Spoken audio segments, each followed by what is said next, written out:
Et salut à tous et bienvenue sur Vince Moped. Alors aujourd'hui, une nouvelle vidéo sur le projet 103 Clip. Nouvelle vidéo avec le nouveau format que vous avez plutôt apprécié. Enfin, en tout cas, c'est ce que vous m'avez dit dans les commentaires de la dernière vidéo. Donc voilà, encore une fois, une vidéo longue. Je pense qu'aujourd'hui, on va dépasser l'heure. Mais bon, pour ceux qui aiment ça, allez-y, profitez-en. Aujourd'hui, une vidéo assez longue sur les problématiques que j'ai rencontrées dans la vidéo précédente. Notamment au niveau du freinage et des vibrations du moteur au niveau du vilebrequin.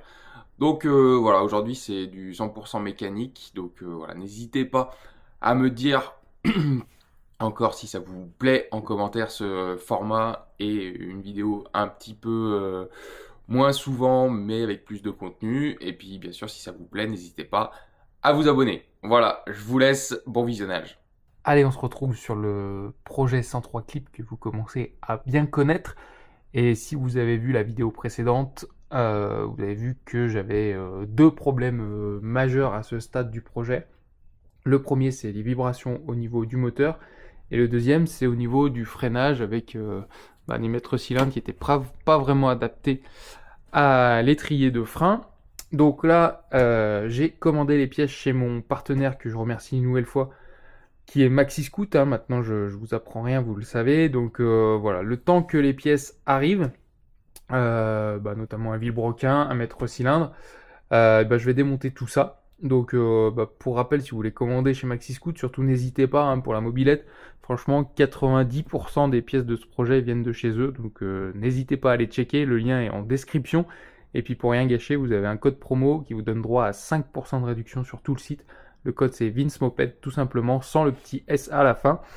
Et ça voilà, ça vous donne 5% sur tout le site. Donc voilà, ils sont très réactifs quand je leur ai exposé mon problème. Il n'y a pas eu de souci. J'ai vu avec eux, donc voilà, normalement je devrais recevoir les pièces rapidement. L'expédition, franchement, c'est très rapide avec GLS. En 48 heures, les pièces sont à la maison. Donc voilà, dans la suite de la vidéo, normalement, il y aura un petit unboxing pour ces pièces. Donc là, dans un premier temps, moi, ce que je fais, j'ai pas trop le temps ce soir. Je vais tomber le moteur, voilà, commencer à l'ouvrir. Ça, franchement, je vais pas vous détailler plus que ça parce que vous connaissez, franchement, il n'y a rien de très sorcier. Et puis après, voilà, faudra l'ouvrir, complètement l'ouvrir au moteur, bas moteur, changer le vilebrequin avec des nouveaux roulements. Et puis voilà, ça devrait résoudre le problème de vibration du moteur, parce que je pense clairement que c'est ça. Et puis après, au niveau du mètre cylindre, et ben là pareil, on va remplacer le mètre cylindre avec un truc un peu plus costaud.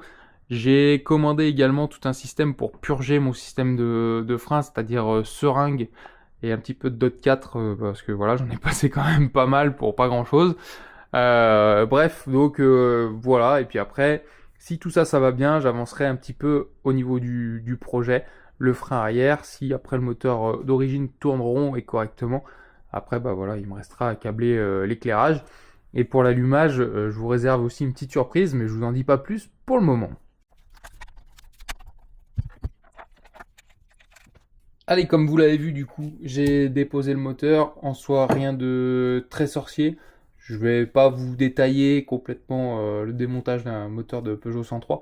Je crois que je l'ai déjà fait plusieurs fois en vidéo. Mais voilà, le but du jeu, c'est vraiment l'ouvrir complètement, hein, parce qu'on va aller jusqu'au bas moteur et au vilebrequin. Donc voilà, je vais en profiter que j'ai encore le haut moteur pour pouvoir mettre un bloc piston et enlever l'écrou d'allumage, et puis voilà, extraire l'allumage, etc. Ensuite, je pourrai enlever le haut moteur, le variateur est déjà déposé. Je vous le montre quand même. Ouah, voilà, donc c'est bien pour lui qu'on fait tout ça. Et puis il y a encore un petit peu de compression. Enfin des bruits suspects du moins. Donc voilà, ça va se dérouler normalement bien, hein, au démontage, il n'y a jamais de soucis. Et puis comme ça, on repart sur du neuf, on est sûr que ça tourne rond. Je suis un peu dégoûté, je perds un petit peu de temps dans tout ça. Je pensais clairement que la première fois qu'il a démarré, il y avait des vibrations qui étaient dues à autre chose et pas forcément au vilebrequin. Mais là, j'avais plus vraiment de doute. Donc voilà, pour partir d'un truc sain, et voilà, je suis obligé de réouvrir. Et après, dites-moi ce que vous en pensez en commentaire. je pensais du coup partir sur une base de moteur d'origine comme celui-ci et ajouter petit à petit des pièces type, alors peut-être pas performance, mais voilà, là je suis déjà en carbu 15, je vais être en vario Doppler. Voilà, on va passer le contrôle technique comme ça avec le pot d'origine. Et puis après, on verra, voilà, avec mettre un pot d'échappement, qu'est-ce que ça apporte. Et puis voilà, rajouter comme ça, petit à petit, un petit peu des pièces. Au niveau de l'allumage, je vous l'ai dit, il y aura une petite surprise, mais ça, je vous ferai une vidéo dédiée. Peut-être, pourquoi pas, voir ce que ça donne avec un allumage type Racing sur une config toute simple. Voilà, carbu de 15, pot carbu. Voilà, s'il y a un réel changement et si ça vaut vraiment le coup sur une petite config, je rappelle, c'est un haut moteur, tout ce qui est de plus d'origine. Donc on verra tout ça et au fur et à mesure, comme ça, on, on va un petit peu faire évoluer ce moteur d'origine avant de passer sur la grosse config et le gros moteur que vous connaissez, avec des gros quarts thermales aussi, un gros carbu, un gros moteur, un gros pot, etc. Et là, on sait que ça va sortir des chevaux. Mais voilà, je veux voir ce que je peux arriver à faire avec ce petit moteur d'origine.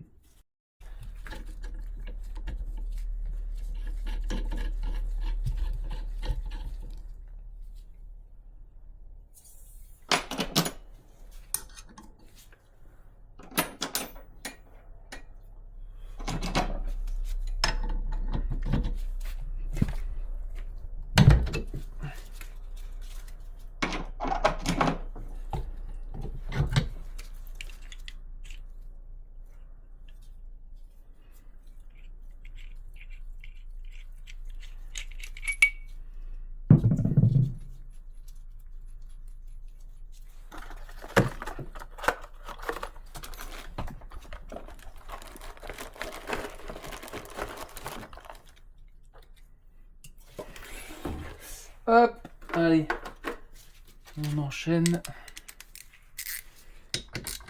Là, normalement, c'est mis au frein filet. Oui.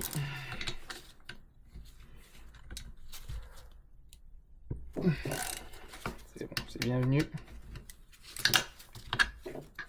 Si on peut éviter de tout foirer, c'est quand même mieux.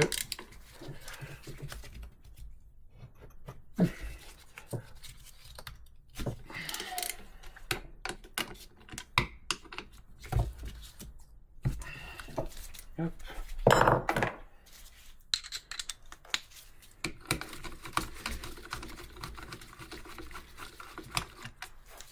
Un conseil, comme ça, quand vous démontez un moteur, je l'ai déjà dit, la petite coupelle aimantée, franchement, ça change la vie. Ça vaut pas grand chose. Et ça vous aidera grandement. Hop. Alors, cette vidéo n'a pas pour but d'être un tuto, hein, pas du tout. Mais je vous montre comment moi je fais. Et bon, ça marche plutôt pas mal. Hop. Hop là.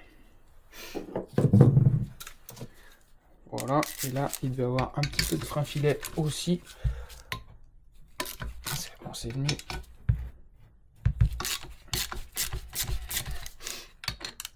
Hop. Voilà, comme ça. Déjà, l'allumage sera déposé. On va pouvoir enlever le bloc piston. Hop.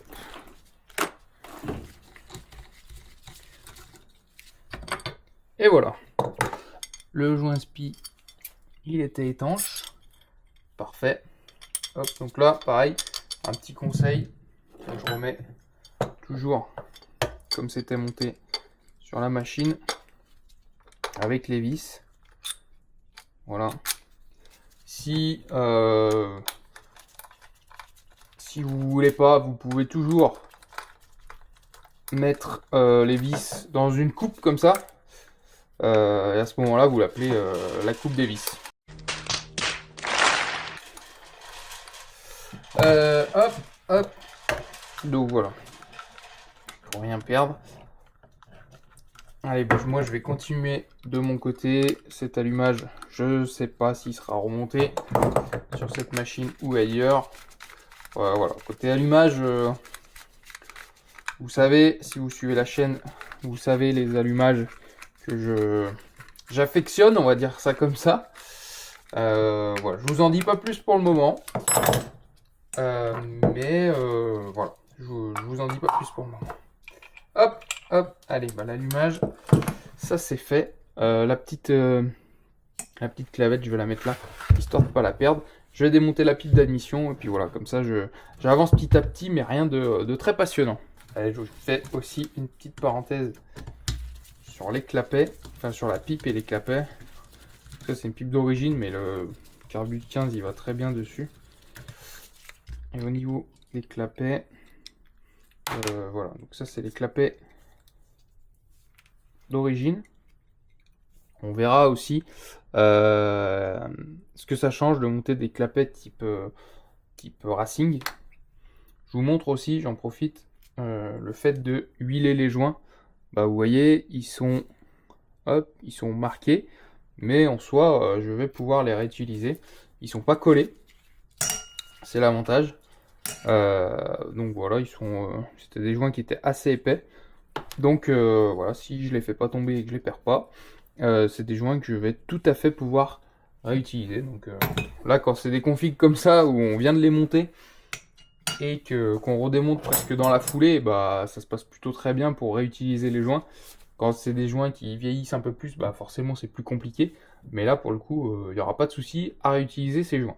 Allez, donc qu'est-ce que j'ai fait hors caméra? J'ai enlevé le pot d'échappement et puis maintenant je m'apprête du coup à déculasser. Je me suis mis dans l'étau, c'est quand même plus pratique. Bon, je vous montre vite fait. Après, je m'attends pas à grand chose. De toute façon, le moteur a tourné vraiment pas très longtemps. Donc bon, voilà, normalement ça doit être relativement propre. Et s'il y a déjà un souci, c'est plutôt inquiétant. Je suis en train de voir un truc d'ailleurs, c'est qu'ici j'ai laissé le décompresseur. Ça c'est toujours on va dire une source d'emmerde, hein, comme on le dit vulgairement. Mais ouais, je sais pas si je le laisserai. En soi ça démarre très bien au kick sans décompresseur, sachant que ma version c'est une version 1 avec, si vous connaissez, normalement le décompresseur au niveau du kick. Pour ceux qui connaissent le modèle SPX RCX. Après, je crois que ça a été abandonné, je crois en version 2. Mais bon, je ne l'ai pas recablé. Voilà, pour tout vous dire, je ne l'ai pas recablé. Ça n'a pas une très grande importance. Et comme vous l'avez vu, ça démarre plutôt très bien sans. Donc, voilà. Le petit joint de culasse qui a l'air en bon état. Bon, il n'a pas tourné très longtemps. S'il a peut-être un petit pet. Bon, je sais pas si... ouais, je le changerai dans le doute. Dans le doute, je le changerai. Je dois en avoir d'autres. Sans souci. Hop. Et puis, on va sortir ça. Je regarde quand même l'intérieur. Ouais, bon, c'est nickel. Hein. Hop. Je vous montre l'intérieur. Ouais, c'est bon, un moteur d'origine qui a tourné, allez, tout cassé, peut-être une demi-heure, entre ce que je vous ai montré et mes tests de mon côté. Donc bon, un moteur d'origine qui prend pas énormément de tours, qui chauffe pas beaucoup, donc rien de fou. Hop, allez, on pose ça. Pareil, le joint d'en base, on pourrait presque le récupérer. Ça permet aussi de voir, moi aussi, si ce que je raconte, c'est pas trop de la merde. Hein. Je peux vérifier par moi-même. Mais ouais, non, le fait d'huiler le joint. Donc là, moi, je vais le tapoter, tamponner, je sais pas comment on dit, avec un chiffon. Je vais le faire sécher, entre guillemets, si je le déchire pas. Toujours un petit peu délicat. Le fait de l'imbiber le rend un peu plus souple. Mais vous voyez, franchement... il peut largement resservir. Hop, Donc ce qui me rassure, c'est que c'est bien gras. En même temps, je suis en carbu de 15 SHA en gicleur de 68 avec toutes les grilles, etc. Donc, et comme je vous l'ai dit, c'est pas un moteur qui a pris beaucoup de tours à la Motul 800. Ouais, il pouvait pas lui arriver grand chose. Donc ouais, il est nickel. Je sais pas si je le réutiliserai. Je vais le faire sécher un petit peu, mais ouais, plutôt très bon signe. Et après, au niveau du piston, bah là c'est pareil, c'est plutôt très bien. Je vais virer le clips et puis voilà. Puis voilà. Je sais pas si j'aurai le temps aujourd'hui du coup d'ouvrir les bas moteurs, je ne pense pas. Donc voilà, je pense que ça va rester comme ça pour aujourd'hui. Et juste avant de clôturer pour aujourd'hui, bien sûr vous la vidéo ne s'arrêtera pas là tout de suite, mais pour moi je vais mettre un terme à cette session mécanique pour aujourd'hui. Je sais pas si vous voyez à l'intérieur le vilebrequin. On voit que le métal il est piqué, pas de partout, hein, mais bon, la bielle elle est plutôt dans un bon état. Mais ouais, vous voyez que c'est piqué, que en fait je regrette un petit peu. Je me dis que j'aurais pu. Enfin, alors je l'ai vu, mais je pensais pas qu'il était. Je pensais qu'il tournait rond. Mais voilà, ça aurait pu me mettre un petit peu la puce à l'oreille. Bon, j'ai décidé de le remonter. Aujourd'hui, je le regrette un petit peu. En soi, rien de très grave. C'est juste de la perte de temps. Mais ben voilà, ça va pas me résister longtemps. J'ai pas besoin de refaire mes plans de joints et tout. J'ai juste, bah voilà, besoin de réouvrir, changer un joint de carter. Et puis le reste, on va tout conserver comme ça. Et en termes de temps, là, en filmant, bon, j'ai pas tout filmé. Mais là, je suis à une demi-heure en gros entre le dépôt sur la machine, filmer et tout déposer. Donc voilà, c'est pas non plus énorme, mais bon, ça fait toujours un peu suer quand on est obligé de redémonter ce qu'on a déjà fait. Mais voilà, je préfère partir, comme je le répète, sur du nickel, du tout propre qui tourneront pour commencer cette config et cette aventure avec cette machine. Et puis après, je sais que les pièces performance que m'a fourni Maxiscoot, là ça tournera rond, il n'y aura pas de souci. Là j'avais pris le choix de repartir avec le vélo d'origine. Bon bah voilà, aujourd'hui j'en paye un petit peu les pots cassés. Voilà, bon oui, bah écoutez, moi je vais m'arrêter là pour aujourd'hui. Et puis bien sûr, je vous ferai des images au moment de l'ouverture des carters. Et puis je devrais recevoir les pièces bientôt. Allez, comme prévu, 48 heures après la commande, le colis Maxiscoot est arrivé. Alors je vous montre vite fait, je vous fais pas un unboxing détaillé, je vous montre vite fait du DOT 4 bien sûr pour refaire la purge des freins. Pour faire la purge des freins, j'ai pris une seringue voilà, pour tirer au niveau de l'étrier plutôt que faire le pompage avec le mètre cylindre. Ça devrait beaucoup m'aider je pense. C'est tout con mais on n'y pense pas souvent, mais voilà, la petite seringue, ça va aller beaucoup mieux. Hop, pour rester sur le freinage, le petit mètre cylindre Motoforce avec le petit réservoir ici. Donc faut que je regarde en détail, mais ce mètre cylindre dispose d'un piston bien plus gros que celui que j'avais. Donc voilà, ça devrait aider à comprimer toutes les plaquettes, donc c'est nickel. Hop, ça, donc ça c'est pour le freinage. Et ensuite, hop, pour le bas moteur, j'ai repris tous les joints, bas moteur, pipe d'admission, joint d'embase, joint de culage, j'en ai pas repris parce que j'en ai déjà. Mais voilà, et joint SPI, Doppler Viton que j'affectionne tout particulièrement, pardon, vous voyez peut-être pas très bien. Donc voilà, ça c'est tout repris. Un jeu de roulement aussi pour et ben forcément le vilebrequin. Roulement SKF. Et puis la pièce maîtresse, hop, le vilebrequin Stage 6 pour SPX. Hop, je vous mets la référence pour ceux qui la voudraient. Hop, allez, on dégage ça vite fait. Je vais vous le montrer. Un petit cutter.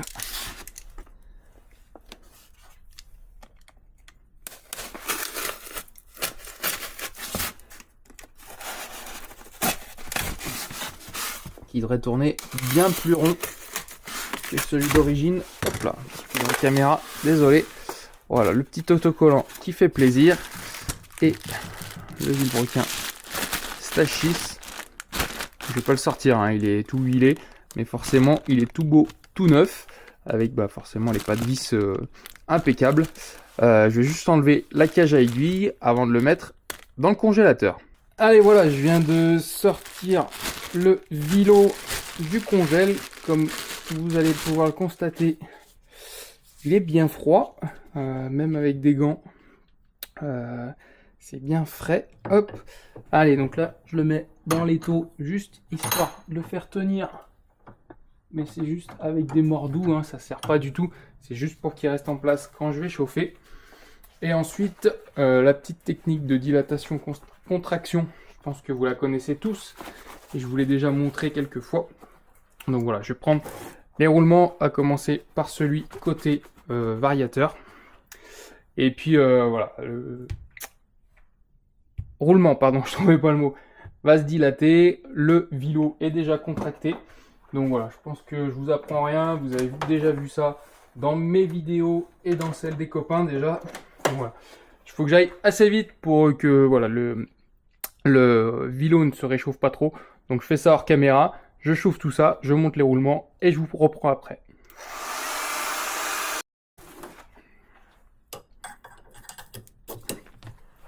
Hop. Et en voilà déjà un. Vous voyez, rien de sorcier, ça tourne nickel. C'est les cages, ici c'est les cages polyamides, c'est pas les cages acier. Écoutez, je retourne le vilo et puis je continue, mais pour l'instant ça se passe plutôt très bien. Aucun jeu, aucun bruit, parfait. Allez, on va faire pareil de l'autre côté. Hop. Allez, c'est magnifique. Pour info, j'avais laissé vraiment le vilo très longtemps au froid. Je l'ai laissé plus de 3 jours. Donc comme ça, on est tranquille, on est sûr qu'il est bien contracté. Il n'y a pas besoin de trop chauffer les roulements, surtout là quand c'est des cages polyamides. Il ne faut pas trop chauffer parce que ça reste malgré tout du plastique. Donc si on chauffe trop, pardon, on a tendance à fondre les cages. Donc voilà, pour un montage optimal, je préconise très longtemps au congèle. Et puis là, je vais en profiter, je vais continuer de démonter le bas moteur en attendant que tout revienne à température ambiante, voilà, que la condensation finisse de s'évacuer. Vous voyez encore que la soie est humide, on va pas le monter comme ça. Il y a encore un peu de graisse, que vous voyez blanc, c'est un petit peu de graisse. Donc voilà, je vais bien le nettoyer, attendre qu'il se réchauffe tranquillement, parce que là, mine de rien, il est encore froid. Et puis voilà, en attendant, je passe au démontage du bas moteur. Mais voilà, ça s'est passé sans accroc, nickel, pas un coup de marteau, ni quoi que ce soit, tout en douceur. Allez, donc les bas moteurs sont maintenant ouverts, donc bon, c'est très propre, hein, vous l'aviez vu, c'est encore un petit peu chaud. Vous l'aviez vu dans la vidéo de montage, hein, j'avais tout sablé, donc ça, il n'y a pas de problème. La petite satisfaction, c'est que vous voyez, en huilant le joint de carter, il est plutôt nickel, je pourrais le réutiliser. Bon, malheureusement, les joints de carter, on les découpe souvent, et après, c'est un petit peu galère pour mettre le petit bout qui va bien. Donc par contre, je vais refaire le même montage. Celui-là, je vais le jeter, mais je vais faire le même montage. Un petit joint papier juste huilé, et ça devrait aller impeccable. Dans les trucs un peu moins bien, c'est que j'ai retrouvé sur le vilo le ressort du joint spi côté variateur. Donc voilà, pour ceux qui savent pas comment fonctionne un joint spi, ce ressort qui vient se glisser dans les lèvres ici du caoutchouc, et le fait que ce ressort serre un petit peu, il vient serrer sur la soie et ça fait une étanchéité. Donc voilà, je me dis aussi que j'ai pas ouvert pour rien, même si je sais pas si le ressort a sauté au moment où j'ai retiré le carter du vilo. Peut-être que c'était déjà comme ça, peut-être que il y a eu l'effet quand j'ai retiré le carter, on ne saura jamais. Bref, de toute façon, j'avais prévu de les changer, donc tout va bien. De l'autre côté, il reste, il n'y a pas de problème. Et puis, pour revenir sur le vilebrequin à proprement parler, c'est vrai que quand on le regarde d'un petit peu plus près, bon, je vous avais dit qu'il était un petit peu piqué. Je vous montre d'un petit peu plus près, même si le focus de ma caméra est pas fou. On voit qu'il a, on va pas dire souffert, mais voilà, j'avais mis des roulements neufs, donc là, à ce niveau-là, il n'y a pas de souci. Et puis j'aimerais revenir sur l'un des commentaires que j'ai eu, que j'ai relu récemment. Je voulais revenir, voilà, sur, vous voyez que les deux masses ici ne sont pas au même niveau.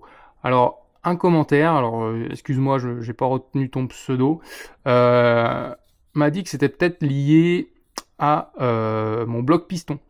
Le fait que je force, alors là, on est d'accord qu'on est comme ça avec un piston qui est là.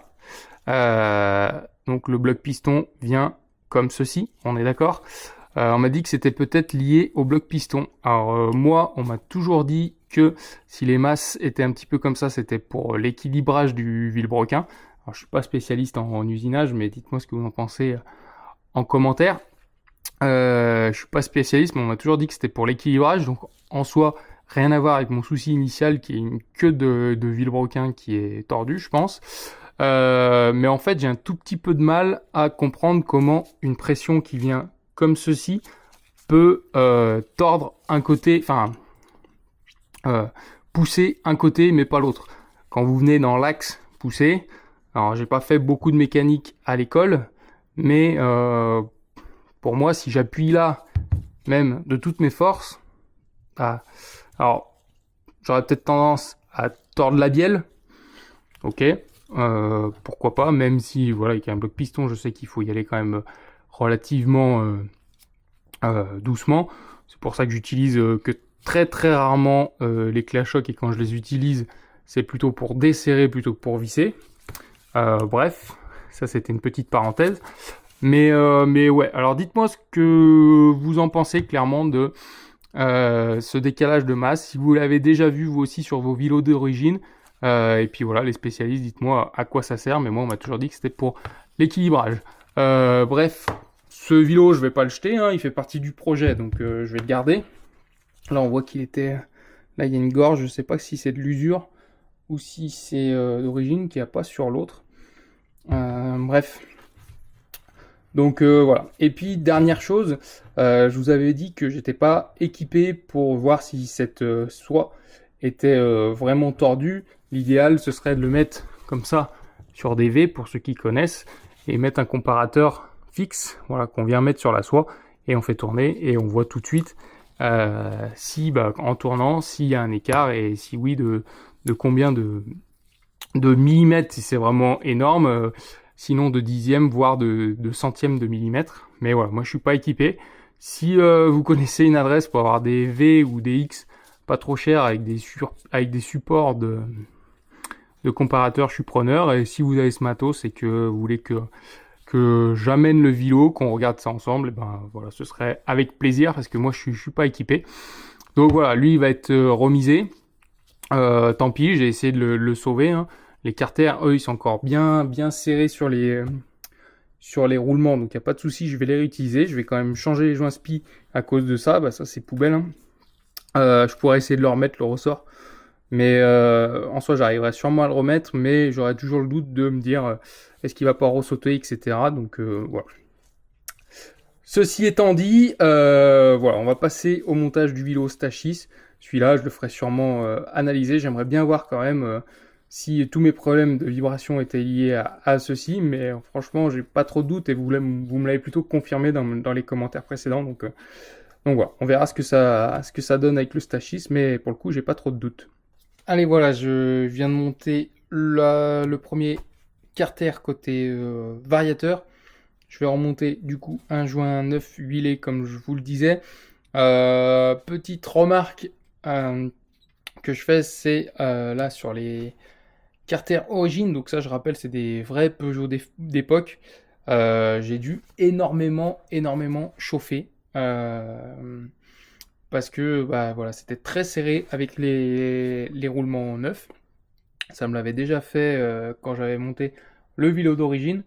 Voilà, il n'y a vraiment pas de jeu comparé aux refabrications qu'on peut avoir certaines fois. Et où là, au contraire, c'est un peu trop lâche. Là, pour le coup, ça sert bien comme il faut. Donc je sais que mes portées de roulement sont bonnes, c'est plutôt bon signe. Par contre, j'ai dû énormément chauffer pour que ça passe. Bon, c'est rentré. Je vais faire de même de l'autre côté. Je vous le filme pas forcément parce que voilà, c'est long et je préfère avoir tout mon esprit sur cette activité plutôt que voilà, me préoccuper de filmer, etc. Ça suit son cours. Là, je remets le joint, je vais l'huiler.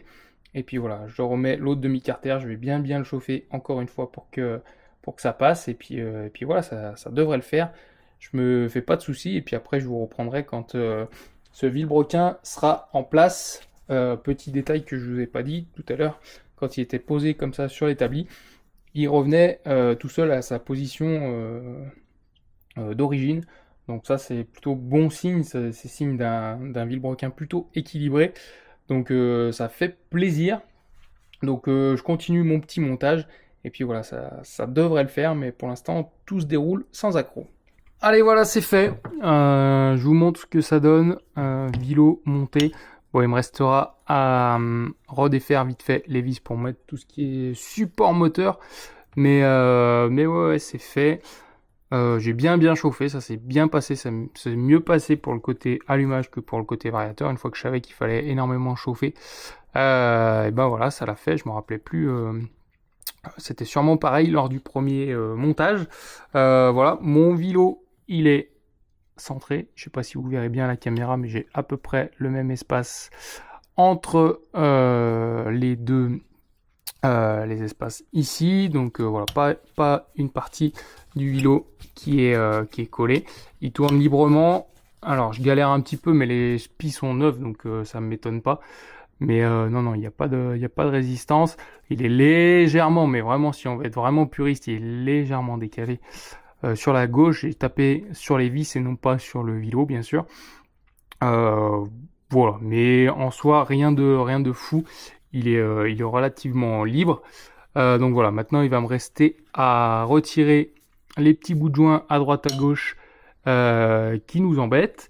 Et puis voilà, moi je le redémontrerai hors caméra pour mettre les supports moteurs, mais on est plutôt très bien. Les vis sont serrées à 1 kg, je le rappelle, avec la petite nouvelle, la clé dynamo. Et bah ouais, elle n'allait pas avec la chaîne, l'autre elle n'était pas noire et rouge, donc voilà, c'est maintenant chose faite. Et pour info, c'est dispo sur Amazon et ça va plutôt bien. L'inconvénient de celle que j'avais avant, c'est qu'elle se verrouillait pas. En fait, elle se réglait au niveau du manche. Et des fois, quand on serre, on a tendance à un petit peu accrocher le manche et on peut changer le réglage. Ici, vous avez une bague de verrouillage, donc au moins vous êtes sûr que ça ne bouge pas. Donc voilà, c'est de la marque Vampo. Alors c'est pas du tout sponsorisé, hein. Marque Vampo, 1 à 25 Nm. Donc là, 1 kg, ça fait 10 Nm. Pour la mobilette, ça suffit amplement. Si je le retrouve, je mettrai le lien en description, pardon. Mais je vous garantis rien, et comme je vous le dis, c'est pas du tout sponsor, c'est vraiment, pour tout vous dire, c'est mon cadeau de Noël. Voilà. Je coupe mes petits joints hors caméra. Et puis voilà, je suis plutôt très content de ce montage. J'espère que ça va résoudre mes problèmes de vibration. Allez voilà, bilan de la soirée plutôt satisfaisant. Le vilo est monté, les bas moteurs sont remontés. Il restera, comment dire, la partie la plus amusante à monter, c'est-à-dire pipe d'admission au moteur. Variateur, je pense que je vais remonter directement le Doppler. Vous aviez vu dans la vidéo précédente que le vario d'origine que j'ai est un petit peu fatigué, donc voilà, je verrai ce que ça donne tout de suite avec le Doppler. Au moins je suis sûr de partir sur une base saine et un vario neuf, comme ça il n'y aura pas de doute. Et puis côté allumage, je vous spoil pas, je vous en dis pas plus, mais il va y avoir des changements. On va pas repartir sur cet allumage d'origine, on va repartir sur autre chose. Pour l'instant, je vous en dis pas plus. Dites-moi en commentaire si vous avez des idées. Si vous me connaissez sur la chaîne, vous savez ce que j'affectionne. Vous savez peut-être que ce genre de montage est normalement pas possible. Bon, je pense que vous avez un petit peu deviné, je vous en dis pas plus. Mais ouais, il y aura une vidéo dédiée parce que j'ai trouvé un truc vraiment pas mal. Je l'ai jamais vu sur les réseaux ni sur YouTube. Je savais même pas que ça existait pour dire vrai. C'est un truc que j'ai découvert il y a pas longtemps et j'ai vraiment envie de tester. Je vous avouerai que l'allumage comme ça, Peugeot 103, ça fonctionne, hein. Vous avez vu la machine qui a démarré. il n'y a pas de souci. En termes de performance, je sais pas trop ce que ça donne. Et surtout, moi, en termes de câblage, j'aime pas du tout. J'y reviendrai dans la vidéo dédiée, mais ouais, c'est vraiment pas ma tasse de thé, ce genre d'allumage. Donc voilà, on va partir sur autre chose, mais ça fera l'occasion d'une vidéo dédiée à ça. Bref, bah, pour moi, je vais en rester là pour ce soir. Vous ne quittez pas, hein, la suite ce sera dans quelques secondes. Mais ouais, je prends du plaisir à redémonter ce moteur, même si c'était pas vraiment prévu. Voilà, au moins je repars sur une base saine avec ce Vilo Stachis. Au moins, je suis sûr qu'ils tourneront celui-là. Allez, je vous montre vite fait, je suis en train de remonter l'admission. Donc ici, rien de très sorcier, comme je vous le disais en intro de la vidéo, enfin en intro, dans le début de la vidéo. Les joints huilés sont plutôt en très très bon état. Donc voilà, pas de raison pour moi de les remplacer. Quand on peut réutiliser, c'est encore mieux.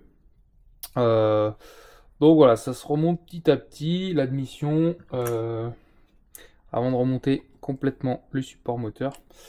Donc voilà, la pipe, vous voyez rien à coller sur les portées de joints. Donc quand c'est comme ça, franchement, c'est impeccable.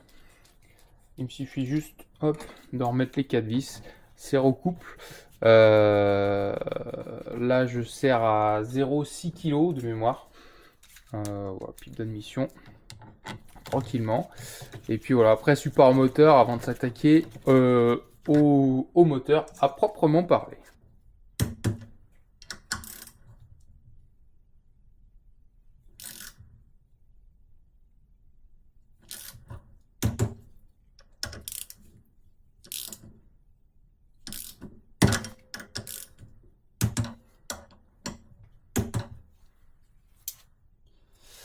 Et voilà, ça m'a l'air pas mal cette histoire.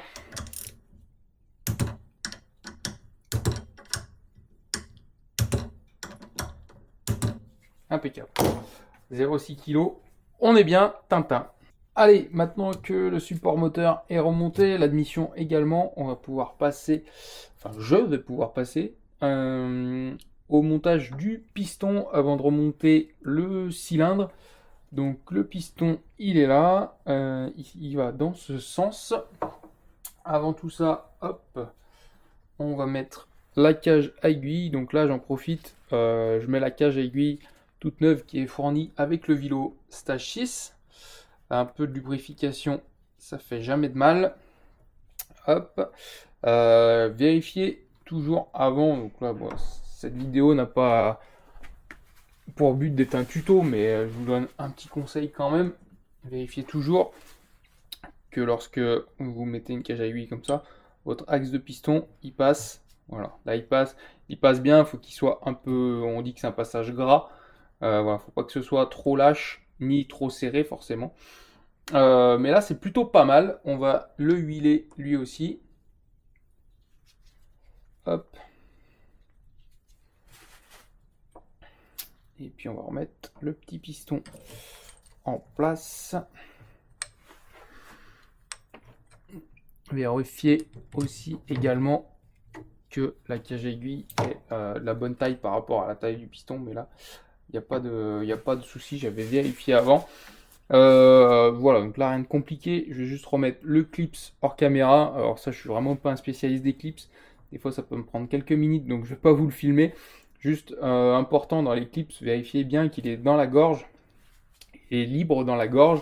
Et si possible, la queue du G, quand vous prenez votre clips, hop, en G,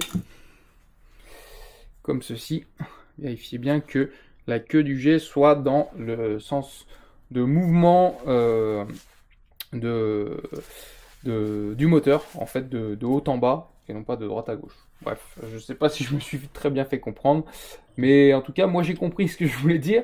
Donc voilà, remise du clips, et puis après, bah, on remonte le moteur. Là, bien sûr, pas de prise de paramètres moteur, hein. Il n'y a rien de fou, c'est un moteur, tout ce qui est de plus d'origine.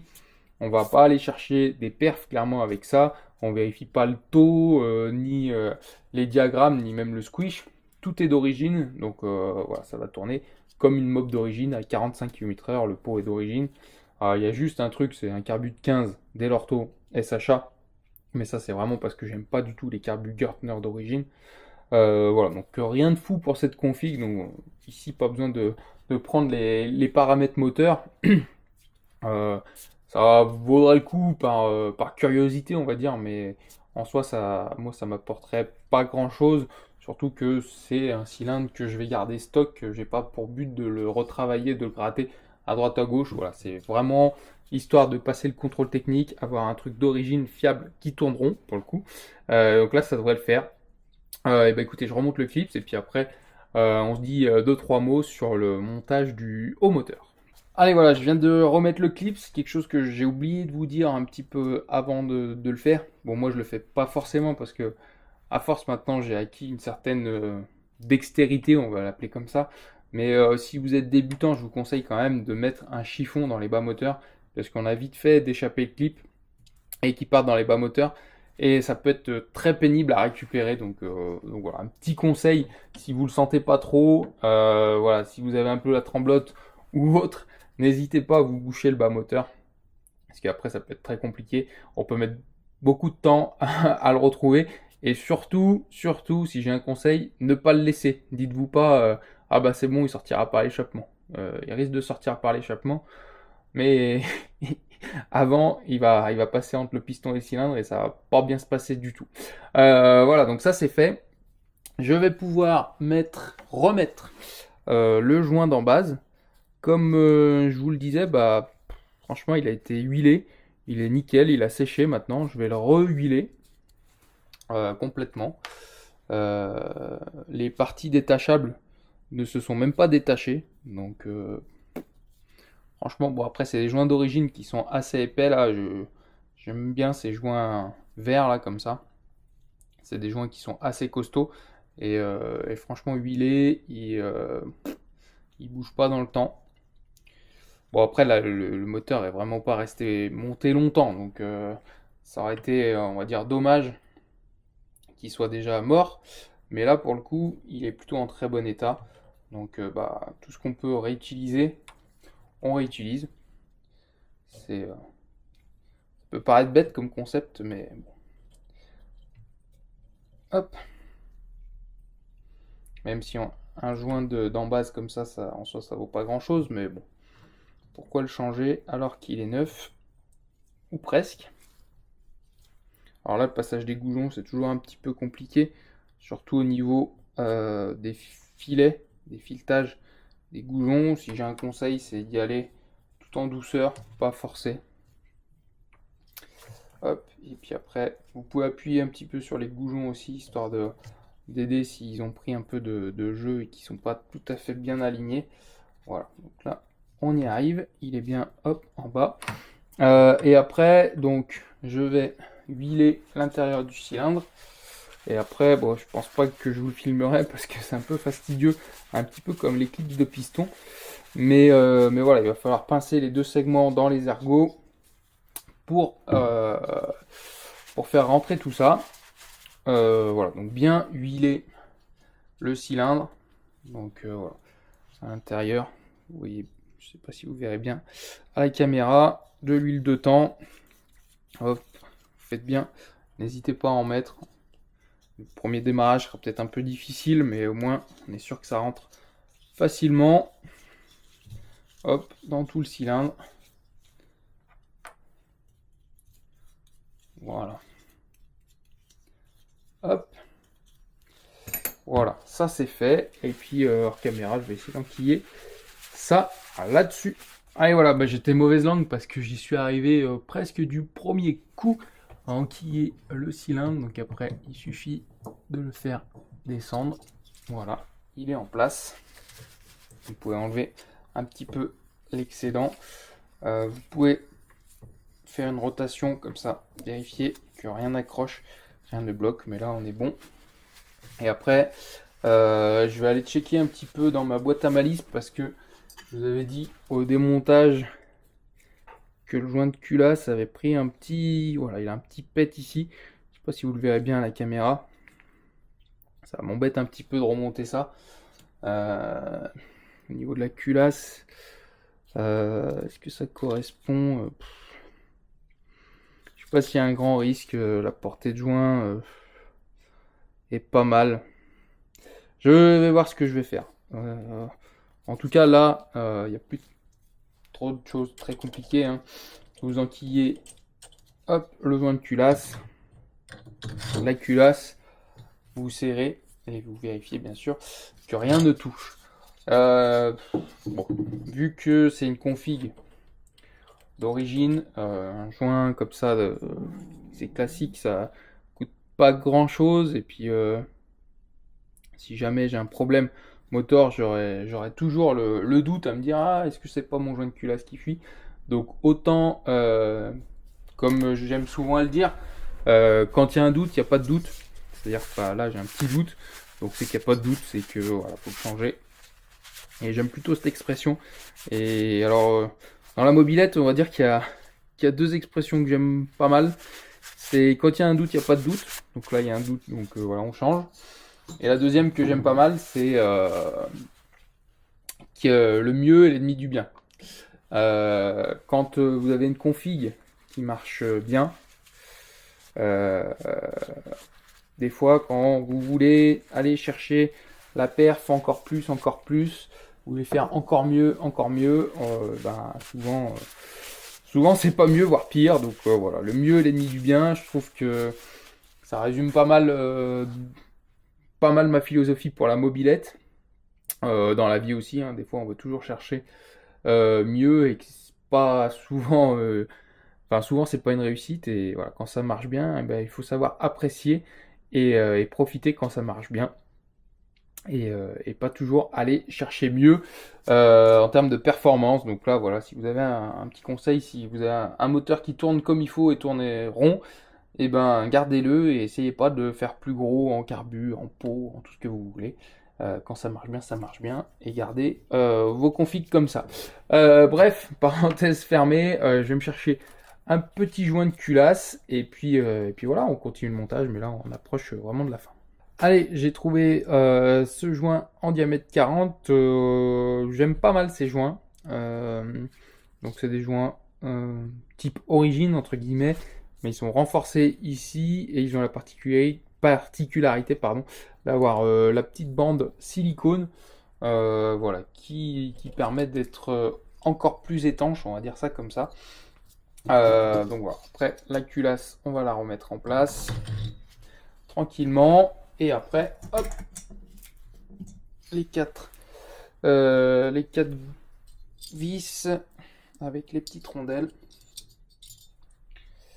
Hop, hop, hop. Et mince, je l'ai mis à l'envers, c'est des petites rondelles qui sont un petit peu rainurées, voilà, qui ont un sens, on ne les verra sûrement pas à la caméra, mais elles sont légèrement rainurées. Donc ça va du côté de l'écrou. Pour être sûr que ça ne se dévisse pas. Et ensuite, vu que c'est des goujons de 7 mm, il faut bien sûr une clé de 11. Hop.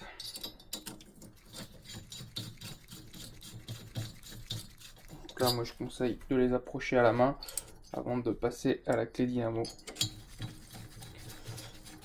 Hop. Puis voilà, on va être sur la fin du montage. Ça se fait bien. En fait, le plus long, c'est la partie vilebrequin. C'est sûr que si vous l'avez jamais fait, ça peut impressionner la partie voilà, obligé de chauffer, etc. Franchement, ça se fait assez bien si vous êtes équipé, si vous prenez votre temps de faire correctement les choses, ça se fait plutôt bien. Comme je vous le disais, mettre bien longtemps le vilo au congèle. Et si jamais, je ne le conseille pas forcément, mais si vous avez vraiment du mal à rentrer le vilebrequin dans l'écarter, une fois qu'il est équipé de ses roulements, vous pouvez remettre un petit moment le vilebrequin au congèle avec ses roulements. Et voilà, ça permettra de contracter un petit peu le vilo et ses roulements avant de rentrer dans les carters qui sont chauds. Donc là, c'est en croix. Là, j'ai mis 1,4 kg, je crois. Je pense qu'on n'est pas trop loin de la vérité. Là. Là. Là. Et là. Donc là, voilà, j'ai 1,4 kg de partout, c'est parfait. Après, le premier démarrage, il faudra contrôler les serrages, comme je le dis toujours. Tout ça pourquoi? Parce que tout va prendre sa place, tout va se dilater, se contracter, etc. Les joints vont se tasser un petit peu, donc voilà. Pour la petite anecdote, quand j'avais ma 103 que vous avez vu dans la vidéo, il était une fois Vince Moped. Pour la petite anecdote, une fois j'avais monté une culasse type Polini. Voilà, que j'avais monté, j'étais tout content de ma culasse Polini. À l'époque, je prenais même pas le taux ni rien. Enfin bref, j'avais monté ça comme ça. J'étais allé faire un tour tranquille. Et puis, je sais pas, peut-être 2 3 jours après, enfin le week-end d'après, je voulais aller chez mon pote pour le rejoindre et faire un tour de mobilette. Et là, impossible de démarrer. Je poussais, je poussais, je poussais, je comprenais pas. Elle démarrait pas ou très très mal. J'arrivais pas à prendre des tours. Et j'étais arrivé chez lui presque en poussant et on avait regardé. En fait, ma culasse était presque complètement desserrée. Elle bougeait comme ça. J'avais une énorme prise d'air et c'est juste que j'avais changé ma culasse, changé les joints et j'avais pas rechecké après le premier démarrage. Donc voilà, ça m'a servi un petit peu de leçon. Et maintenant, bah voilà, c'est souvent malheureusement comme ça qu'on apprend, mais c'est aussi la vie qui est comme ça, c'est-à-dire qu'on apprend de ses erreurs. Et voilà, je sais que maintenant, je me fais plus avoir. Bref, donc là, c'est bon. Je vais pouvoir remonter le pot d'échappement hors caméra. Ça, il n'y a rien de fou. Avant de pouvoir remonter le variateur. Donc, je vais repartir directement sur le variateur Doppler. Le variateur d'origine que j'ai, franchement, il est pas chouette. Et puis l'allumage, pas tout de suite, mais ça, vous verrez ça très bientôt dans une autre vidéo. Allez, du coup, comme je vous l'ai dit, je repars sur variateur Doppler ER3. Donc vite fait pour vous en parler, conception très bonne de ce variateur.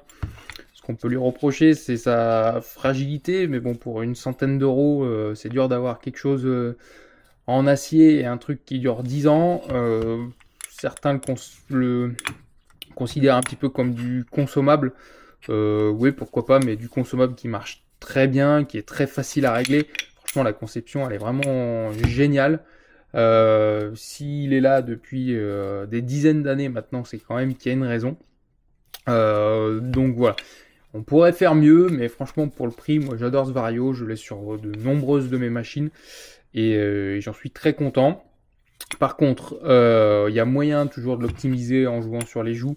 Alors je sais pas sur SPX si c'est le cas, mais sur SP, en fait, vous n'arriverez jamais en full plage si vous le reprenez pas un petit peu.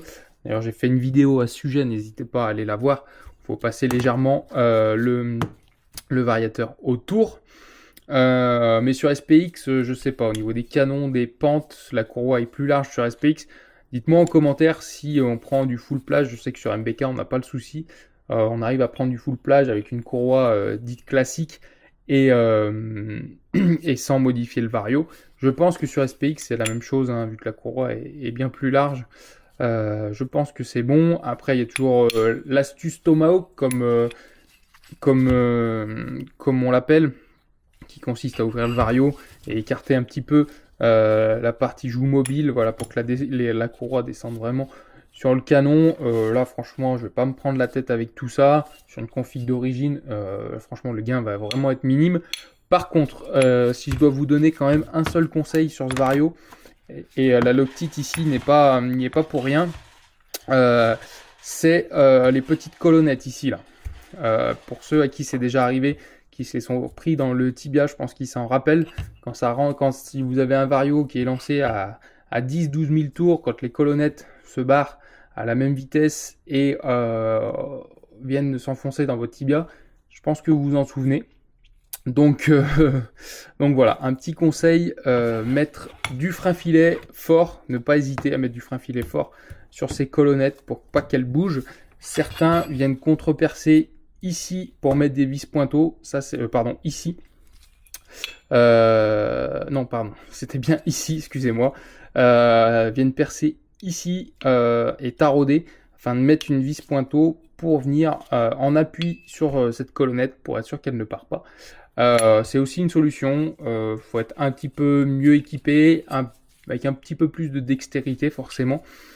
Et on a vite fait de faire des conneries, hein. Si je dis une bêtise, mais si ici vous percez un petit peu trop haut et ici que pareil vous percez un petit peu trop haut et vous compensez pas ce que vous avez percé trop haut ici par le mettre trop bas ici, et ben vous avez un truc qui est pas équilibré, ça va vous amener des vibrations Donc voilà, il faut savoir qu'un variateur, tout ce que vous faites d'un côté, il faut le faire d'ici. Si vous mettez un poids ici, ne pas le mettre l'autre ici. Voilà, sinon vous allez avoir un montage non équilibré, ça va beaucoup vibrer. Voilà, si vous mettez un poids ici, il faut mettre l'autre ici. Enfin bon, je pense que je vous apprends rien, mais bon, il y a peut-être des débutants qui regardent cette vidéo, donc voilà. Toujours bon de le rappeler. Donc le variateur OR3, très bien, mais frein filet fort sur les colonnettes. Et là, vous voyez, il sort de la boîte et c'est clairement pas serré. Donc on va pas prendre de risque. Frein filet fort sur les colonnettes et comme ça, on sera tranquille. Allez, voilà, maintenant que le frein filet fort a été mis sur les colonnettes, on peut mettre le variateur en place. Hop, j'ai mis au préalable le bloc piston. Donc là, on est tout bon. Et après, bah, voilà, une clé de 17 et on vient bloquer ça. Hop, hop là. Là, normalement, on n'a pas besoin de bloquer comme un taré. Assez fort quand même. Voilà. Si le moteur tourne rond, normalement, il n'y a pas de raison que ça vibre plus que ça. Il n'y a pas de raison que ça se desserre tout seul. C'était un petit peu ma crainte aussi avec un moteur qui vibrait beaucoup, forcément. Pour l'avoir connu sur le Tomos notamment. C'est que du coup, après, on a des éléments qui se desserrent avec les vibrations. Donc, c'est pas top. Donc voilà, ça c'est en place. Et bah écoutez, il me restera à mettre l'échappement hors caméra avant de remettre le moteur sur la machine. Mais ça rend plutôt très bien. Je suis content. Et je suis content d'être heureux. Non, blague à part, voilà, j'espère que ce sera mieux. Je vais regarder quand même à l'œil. Ouais. Franchement, là, il n'y a rien à voir. J'ai l'impression que ça tourne beaucoup plus rond que ça ne l'était. Donc là, maintenant, il n'y a plus de raison que ça vibre. Bon voilà, ça y est, le moteur est de nouveau dans le cadre, donc l'opération de remplacement du vilebrequin est soldée. J'espère que toute cette histoire de vibration est derrière moi. Donc voilà, plutôt content. Ce que j'avais vu en faisant tourner déjà le Vario comme ça à la main, c'est que ça faisait plus ce phénomène d'oscillation comme ça, donc ça a l'air beaucoup mieux. On verra ce que ça va donner lors du premier redémarrage. Pour ça, il va falloir monter un allumage. Comme je vous l'ai dit précédemment dans cette vidéo, je vous réserve une petite surprise pour l'allumage. Donc voilà, ce ne sera pas pour cette vidéo, ce sera sûrement pour la prochaine. Mais ouais, on tient le bon bout. Je pense que là, ça va résoudre tous mes problèmes. Il y a juste le niveau freinage que j'ai encore des doutes là. Ça freine encore pas terrible avec un levier un peu encore spongieux. Donc là, je vais y travailler. J'ai plusieurs éléments pour répondre à ma problématique. Donc j'espère y arriver. Et puis voilà, on avance tout doux et on va peut-être enfin faire un premier tour avec cette machine. Allez, je vous montre un petit peu ce que je vais essayer pour le freinage avant de tout changer. Je vous rappelle que j'avais essayé de changer d'étrier. Je remettais en cause un petit peu le maître cylindre, mais avant de changer tout ça, je vais essayer quand même une dernière méthode de purge. Donc bah moi, comment je faisais, je pompais au levier en ouvrant la purge avec cette petite tuyauterie toute basique. Et là, j'ai trouvé sur le site de MaxiScoot ce petit clapet. Voilà, donc c'est une durite tout simple, mais équipée d'un clapet, ce qui fait que quand on pompe, et ben l'air ne peut pas repartir dans le circuit. Donc tout ce qui sort, on est sûr que c'est sorti. La petite astuce que je vous conseille pour éviter que votre durite se balade, c'est bah, voilà, comme moi si vous utilisez une vieille bouteille d'eau, mettre un petit collier riselant ici. Voilà, ça évite que le tuyau sorte de la bouteille. Donc voilà, là je vais connecter cette durite avec clapet sur ma purge. Je vais ouvrir la purge. Là on peut la laisser ouverte. Et puis après, purger en pompant au levier et à l'aide du clapet, normalement, et ben, ça devrait purger tout seul. Voilà, je vais essayer cette petite technique qui est assez simple et qui ne demande pas trop de démontage ni de trop de temps. Et puis à voir si ça fait quelque chose. Et puis après, sinon, on passera sur un remplacement de maître cylindre. Enfin, on va voir ce que ça donne déjà comme ça, sachant que là, j'ai été repassé sur un étrier Motoforce. À l'avenir, j'aimerais quand même remettre le Stachis. Donc voilà, j'essaye ça et je vous dis ce que ça donne. Bon, ce n'est pas du tout un franc succès, c'est tout l'inverse même, je dirais. Plusieurs problèmes. Bah, j'ai toujours un levier spongieux. Euh, je pense que la technique avec le clapet, c'est plutôt une bonne solution, mais moi, j'arrive pas à la mettre en œuvre. Vous avez été plusieurs à me dire en vidéo que déjà, les étriers avec une purge en bas, c'était pas forcément terrible.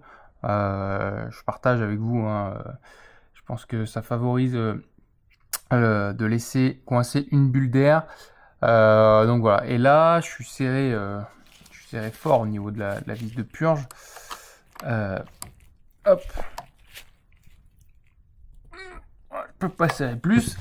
Et vous allez voir quand j'actionne le levier, voilà, j'ai du liquide qui sort. Donc j'ai une purge qui est passante. Donc bah, ça c'est vraiment pas bon du coup. Ça peut peut-être expliquer pourquoi je n'arrive pas à purger. J'ai pas souvenir qu'il y ait des joints là-dessus, donc c'est peut-être la vis conique ou je sais pas comment c'est foutu, mais en tout cas ça fuit par là. Donc c'est pas du tout terrible. Donc je pense que je vais repasser sur l'étrier Stachys, refaire un montage avec d'autres leviers. Je vais voir ce que ça donne, mais ouais, non là pas top du tout. Je pense que j'arriverai jamais à avoir quelque chose qui purge correctement et qui soit avec du mordant. Donc on va abandonner ce système, mais je pense que ça fera l'objet d'une autre vidéo longue parce que là je pense qu'on est à plus d'une heure de vidéo. Vous en avez déjà vu pas mal. Moi il faut aussi que j'avance, donc voilà. Je vous montrerai sûrement ça dans une autre vidéo et bien sûr je vous montrerai l'allumage que je veux faire et puis voilà, on démarrera ce moteur d'origine et j'espère dans la prochaine vidéo on ira enfin rouler. Bon, et bien voilà, c'est ici que va s'achever cette vidéo. J'espère qu'elle vous aura plu. J'espère que ce nouveau format vous plaît encore. Comme vous l'avez vu, niveau Villebrequin, bah voilà, c'est soldé. On verra ce que ça donne lors des premiers démarrages. Côté freinage, il y a encore du boulot, mais là, je voulais pas vous faire non plus une vidéo de 2 heures. Je pense qu'il y en a qui ont décroché, sachant que le freinage, ça vous intéresse moins que la mécanique pure au niveau du moteur, ce que je peux comprendre aussi. Donc voilà, moi je vais avancer un petit peu de mon côté, je vais rechanger les pièces que je pense. J'attends encore des pièces aussi de mon sponsor. Vous aurez vu, j'ai pris vos remarques en compte lors de cette vidéo, les remarques que vous m'aviez fait dans la vidéo précédente. Donc voilà, j'espère que ça vous aura plu. N'hésitez pas à vous abonner à la chaîne, n'hésitez pas à me suivre sur Instagram et Facebook si ce n'est pas déjà fait. Et puis dans la prochaine vidéo, on parlera allumage et ça, je suis à peu près sûr que ça va vous plaire et ce sera plutôt inédit. Allez, sur ce, je vous laisse. À plus. Ciao!